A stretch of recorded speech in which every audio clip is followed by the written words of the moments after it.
ബ്രഹ്മപുരം മാലിന്യ പ്ലാന്റിലെ തീപിടുത്തം പാർലമെന്റിൽ ഉന്നയിച്ച് കോൺഗ്രസ്. വിഷയം സഭ നിർത്തിവച്ച് ചർച്ച ചെയ്യണമെന്നാവശ്യപ്പെട്ട് ലോക്സഭയിൽ ബെന്നി ബെഹനാനും രാജ്യസഭയിൽ കെ.സി. വേണുഗോപാലും നോട്ടീസ് നൽകി. പ്രതിസന്ധി പരിഹരിക്കാൻ കേന്ദ്ര സർക്കാരിന്റെ കൂടുതൽ സഹായം ബ്രഹ്മപുരത്തിലേക്ക് ആവശ്യമാണെന്നും വിഷയത്തിന്റെ പ്രാധാന്യം കണക്കിലെടുത്ത് പരിഹാരം കാണുന്നതിന് സഭാ നടപടികൾ നിർത്തിവച്ച് ചർച്ച ചെയ്യണമെന്നും ആവശ്യപ്പെട്ടാണ് നോട്ടീസ്. ത്രിപുരയിൽ പ്രതിപക്ഷ എംപിമാർക്ക് നേരെയുണ്ടായ ആക്രമണം സഭ നിർത്തിവച്ച് ചർച്ച ചെയ്യണമെന്നാവശ്യപ്പെട്ട് എ റഹീമും നോട്ടീസ് നൽകി. അതേസമയം രാഹുൽ വിഷയത്തിൽ പാർലമെന്റ് ഇരുസഭകളിലും പ്രതിഷേധം. വിദേശത്ത് രാജ്യത്തെ അപമാനിച്ച രാഹുൽ ഗാന്ധിക്കെതിരെ നടപടി വേണമെന്നും രാഹുൽ മാപ്പ് പറയണമെന്നും BJP ആവശ്യപ്പെട്ടു. ലോക്സഭ 2 മണി വരെ പിരിഞ്ഞു. ബ്രഹ്മപുരം മാലിന്യ പ്ലാന്റിൽ പുക ശമിപ്പിക്കാനുള്ള ശ്രമം 12ാം ദിനവും തുടരുന്നു.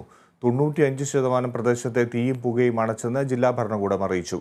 അതേസമയം തീപിടുത്തത്തിൽ ഹൈക്കോടതി സ്വമേധയാ എടുത്ത കേസ് ഡിവിഷൻ ബെഞ്ച് ഇന്ന് പരിഗണിക്കും. നിരീക്ഷണ സമിതി റിപ്പോർട്ട് പരിഗണിക്കും.